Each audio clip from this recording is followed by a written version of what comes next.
अस्सलाम वालेकुम। I am Daniyal और ये हमारा आज फिज़िक्स का लेक्चर नंबर 2 है। पिछले लेक्चर में मैंने चैप्टर नंबर 1 कंप्लीट किया था। आज मैं फिज़िक्स के चैप्टर 2 स्टार्ट करूँगा, मेजरमेंट। जैसा कि मैंने आपको बताया था कि जब आप कॉन्सेप्ट मैप आपको पता होता है तो आप कोई भी क्वेश्चन सॉल्व कर सकते हैं। ये चैप्टर नंबर 2 का मेजरमेंट का concept map. Standards are needing for measurement. जो यूनिट्स होते हैं वो मेजरमेंट के लिए ज़रूरी होते हैं। फिर वो दो अलग अलग हिस्सों में डिवाइड हो रहे हैं, ड्राइव यूनिट्स और फंडामेंटल यूनिट्स। या आगे हम पढ़ेंगे ये मेजरमेंट इंस्ट्रूमेंट्स। अब मेजरिंग इंस्ट्रूमेंट्स के बारे में बता रहा है और वो 3 टाइप के हैं। लेंथ, और हम लेंथ को मेजर कर सकते हैं मेजरिंग इंस्ट्रूमेंट्स के ज़रिए, मास को और टाइम को। और फिर ये मास और ये सारा हम डेटा कलेक्शन करते हैं। हम लेंथ 1 या कैलिपर्स के ज़रिए भी मेजर कर सकते हैं। वो 0.1 मिलीमीटर तक मेजर कर सकते हैं। और माइक्रोमीटर स्क्रू गॉज में हम 0.01 मिलीमीटर तक मेजरमेंट कर सकते हैं। फिजिकल बैलेंस में हम मास मेजर करते हैं और स्टॉप वॉच में हम टाइम मेजर करते हैं। वर्नियर कैलिपर में हम diameter and length of cylinder हम मालूम कर सकते हैं उसके जरिए। माइक्रोमीटर स्क्रू गॉज के जरिए हम diameter and length of small object x का वैल्यू निकाल सकते हैं। फिजिकल बैलेंस के जरिए हम मेजरिंग मास एक्यूरेटली की वैल्यू निकाल सकते हैं, मास की वैल्यू। और स्टॉप वॉच के जरिए से हम अपना टाइम मेजर कर सकते हैं। अब फंडामेंटल क्वांटिटीज़। फिजिक्स में जो फंडामेंटल क्वांटिटीज़ हैं, जो लेंथ, मास, टाइम जो है फंडामेंटल क्वांटिटीज़ है। जो भी सारी दुनिया में साइंटिस्ट हैं उन्होंने ये कहा है कि जो फिजिकल क्वांटिटीज़ हैं वो फंडामेंटल यूनिट्स के ज़रिए एक्सप्रेस हो सकती है। फंडामेंटल यूनिट, जो यूनिट फंडामेंटल क्वांटिटीज़ को एक्सप्रेस करता है उसे हम फंडामेंटल यूनिट कहते हैं। फंडामेंटल यूनिट लेंथ का, मास का, टाइम का वो फंडामेंटल यूनिट है हर सिस्टम का। जैसा कि मीटर, किलोग्राम और सेकंड। ड्राइव क्वांटिटीज़, वो ड्राइव क्वांटिटीज़ वो क्वांटिटीज़ होती हैं जो ड्राइव होती हैं फंडामेंटल क्वांटिटीज़ के ज़रिए। और ड्राइव यूनिट्स, और जो यूनिट ड्राइव क्वांटिटीज़ को एक्सप्रेस करते हैं उसे हम ड्राइव यूनिट्स कहा करते हैं। अब ये 7 फंडामेंटल यूनिट्स का टेबल है, ये आपको याद करना पड़ेगा। लेंथ, मास, लेंथ का है यूनिट मीटर और इसका सिंबल है m। मास का यूनिट है किलोग्राम और इसका सिंबल है k। टाइम का यूनिट है सेकंड और इसका यूनिट सिंबल है s। अमाउंट ऑफ सब्सटेंस, इसका यूनिट है मोल और इसका यूनिट सिंबल है mol डॉट। उसके बाद फंडामेंटल क्वांटिटी एक थर्मोडायनेमिक टेम्परेचर है, उसका यूनिट केल्विन है और उसका यूनिट सिंबल k है। और उसके बाद इलेक्ट्रिक करंट है जिसका यूनिट एम्पियर है और उसका यूनिट सिंबल A है। और उसके बाद ल्यूमिनस इंटेंसिटी है, वो उसका यूनिट कैंडेला है और उसका यूनिट सिंबल CD है। ये हमारे पास 7 फंडामेंटल यूनिट्स का कहलाए जाते हैं। अब 7 ड्राइव यूनिट्स, ये ड्राइव क्वांटिटीज़। फर्स्ट है हमारे पास स्पीड। स्पीड का सिंबल होता है S और उसका यूनिट होता है मीटर पर सेकेंड और उसका यूनिट का सिंबल होता है m पर s। एक्सीलरेशन है, एक्सीलरेशन का सिंबल a होता है और उसका यूनिट मीटर पर सेकेंड स्क्वायर होता है, m पर s स्क्वायर। वॉल्यूम है, वॉल्यूम का v सिंबल होता है और उसका यूनिट होता है क्यूबिक मीटर यानी m3। उसके बाद फोर्स है, उसका यूनिट है f और उसका सिंबल है f, उसका यूनिट है न्यूटन और उसका यूनिट सिंबल है n = kg मीटर पर सेकेंड स्क्वायर। उसके बाद प्रेशर है, प्रेशर का सिंबल P है, उसका यूनिट पास्कल है और उसका यूनिट सिंबल P = n पर m स्क्वायर है। उसके बाद वर्क है, इसका सिंबल W है, इसका यूनिट जूल है और यूनिट सिंबल है J = न्यूटन टू मीटर। उसके बाद लास्ट है चार्ज। चार्ज का सिंबल है Q, उसका यूनिट है कॉलम और उसका यूनिट सिंबल है C = A.S। Semi dry units.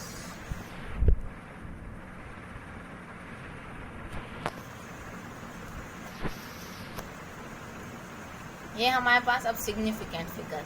Significant figures वो होते हैं कभी भी मेजरमेंट में जो नॉन डिजिट्स होते हैं और जो फर्स्ट डफुल जिनके बारे में हम नहीं जानते हैं उनको हम सिग्निफिकेंट कहते हैं। उसके बारे में ये रूल्स हैं कि जो भी ज़ीरो होते हैं, नॉन ज़ीरो डिजिट्स होते हैं, वो सिग्निफिकेंट होते हैं। और नंबर दूसरा रूल होता है जो भी नॉन ज़ीरो बीच में नॉन ज़ीरो के आ जाता है वो भी सिग्निफिकेंट है, और जो ज़ीरो पॉइंट से पहले आ जाता है वो नॉन सिग्निफिकेंट होता है, और जो ज़ीरोज़ आखिरी नंबर के आखिरी में आते हैं या उनके राइट में आते हैं डेसिमल पॉइंट के, वो सिग्निफिकेंट कहलाया जाते हैं। ये थे रूल्स ऑफ सिग्निफिकेंट फिगर्स। अब standard of length, mass and time. Standard of length, जो भी डिस्टेंस होती है प्लेटिनियम और इरिडियम के बीच में, जो अलॉय बार है, और वो इंटरनेशनल वैल्यू एक म्यूजियम है वहाँ पड़ा हुआ है एक वजन का। ये हमारे पास स्टैंडर्ड ऑफ लेंथ की डेफिनेशन है। एंड म्यूजियम नियर पेरिस के बराबर में है। स्टैंडर्ड ऑफ मास की डेफिनेशन है 1 किलोग्राम।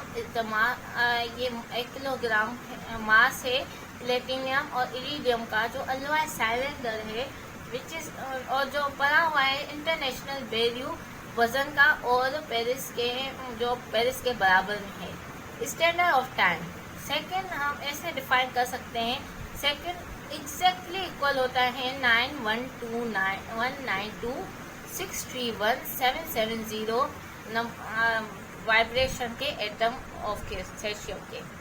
अब हम पढ़ेंगे measuring instruments. Vernier calliper. Vernier calliper वो होता है जो हमारे पास 0.001 मिलीमीटर तक मेजर कर सकता है।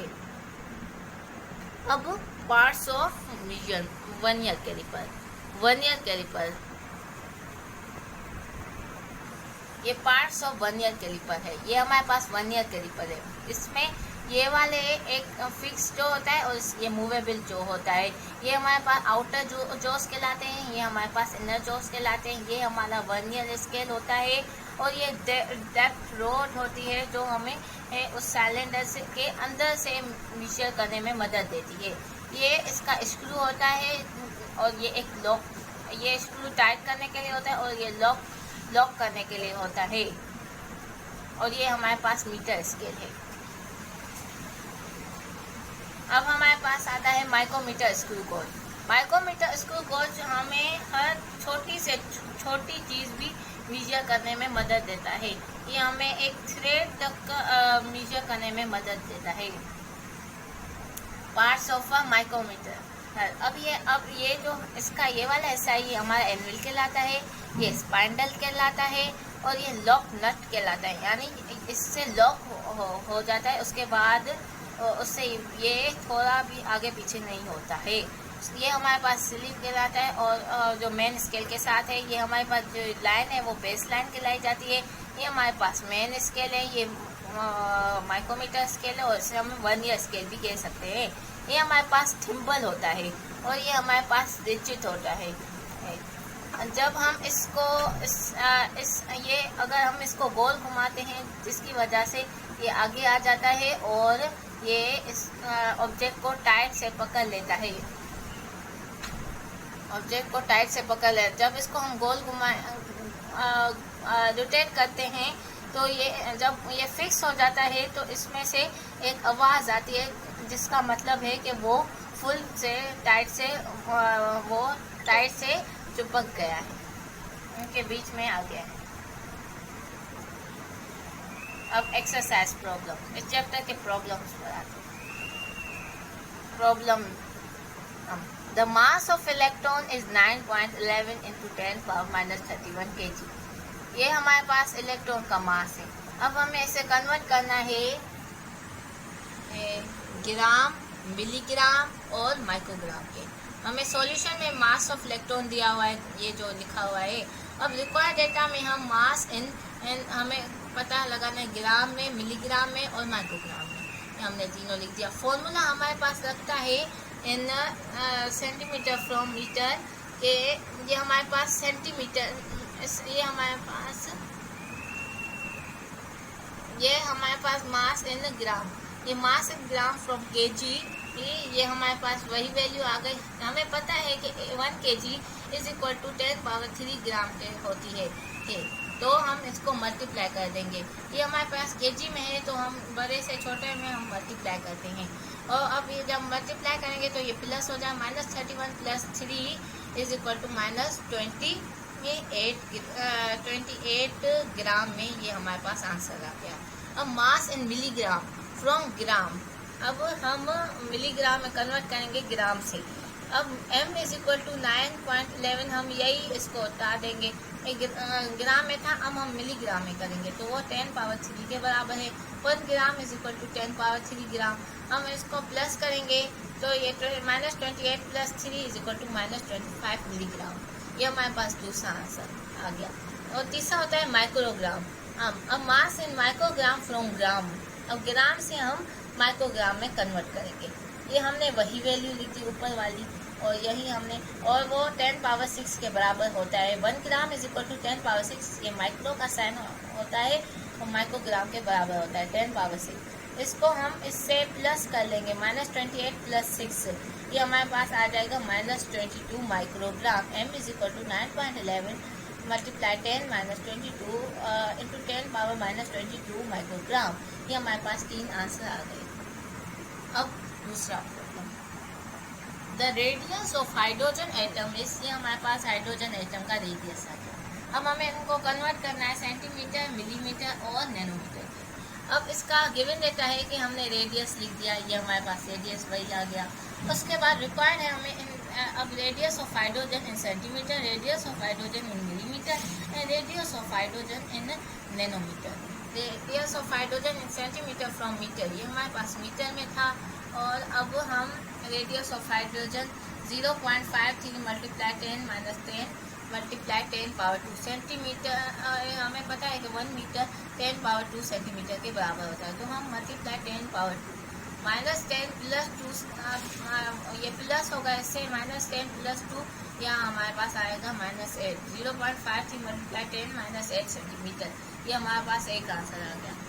अब radius of hydrogen in millimetre from metre, ये हमारे पास मीटर में है, अब हम इसको मिलीमीटर में। अब हमको पता है कि 1 metre is equal to 10⁻3 millimetre के बराबर होता है, तो हम 0.53 मल्टीप्लाई 10, वही वैल्यू लिखकर मल्टीप्लाई 10⁻3 कर लेंगे, क्योंकि 1 मीटर बड़ा है मिलीमीटर से, तो हम 0.53 मल्टीप्लाई 10⁻7 आंसर आ गया सेंटीमीटर में। अब radius of hydrogen in nanometre from metre, ये हमने वही वैल्यू लिख दी, मल्टीप्लाई 10, ये 10⁻9, हमें पता है कि 1 मीटर 10⁻9 नैनोमीटर के बराबर होता है, तो ये जब ये -10 + 9 होगा तो ये -1 आंसर आ जाएगा, और 0.53 मल्टीप्लाई 10⁻1 नैनोमीटर के आंसर बराबर हो जाएगा।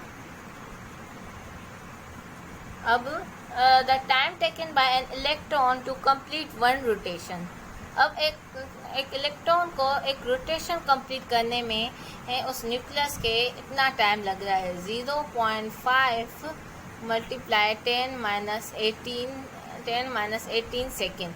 Convert it into minutes, hours and microsecond. हमें डेटा दिया गया है कि हमें 0.5 मल्टीप्लाई 10 इंटू 10⁻−18 सेकेंड, ये हमें टाइम दिया गया है।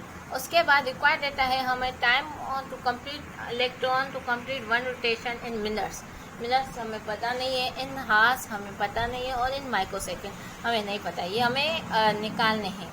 अब time of electron in minute from second, minutes from second, ये हमारे पास वही लिख दी। अब हमें ये पता है कि ये हमारे बड़ा है, सेकेंड छोटा है मिनट से। अब जब छोटे को बड़े में कन्वर्ट करते हैं तो हम डिवाइड कर लेते हैं। अब हम यहाँ पर 60 से डिवाइड कर लेंगे। अब जो ये आंसर आएगा, ये इसका आंसर आएगा 8.33 मल्टीप्लाई 10⁻3 मल्टीप्लाई 10⁻18। ये माइनस और माइनस दोनों, मतलब माइनस माइनस प्लस होते हैं पर माइनस साइन होता है तो -21। ये 8.33 इंटू 10⁻⁻21 मिनट्स, ये हमारे पास मिनट्स में आंसर आ गया। Time in hours from second, अब सेकेंड से हार भी बड़ा है तो time of electron is equal to 0.5 multiply 10⁻18, और हमें पता है कि 1 सेकेंड इज इक्वल टू 3600, 1 हार इज इक्वल टू 3600 सेकेंड्स। तो हमें इसको इससे डिवाइड कर लेंगे तो हमारे पास आंसर आएगा 1.388 इंटू 10⁻⁻22 आवर्स। ये हमारे पास आवर्स में आंसर आ गया। अब हमें मालूम करना है माइक्रो सेकेंड में, time of electron in microsecond from second. अब सेकेंड बड़ा है माइक्रो सेकेंड से, तो हम मल्टीप्लाई करेंगे। Time is equal to 0.5 into 10⁻⁻18 multiply 10⁻6।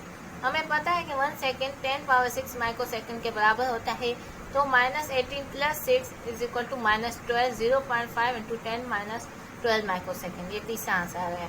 इसका एक आंसर ये आ गया, दूसरा ये और ये। आज का इतना ही काफ़ी था। आज हमने सेकंड चैप्टर कंप्लीट कर लिया। Please subscribe my channel. Thank you.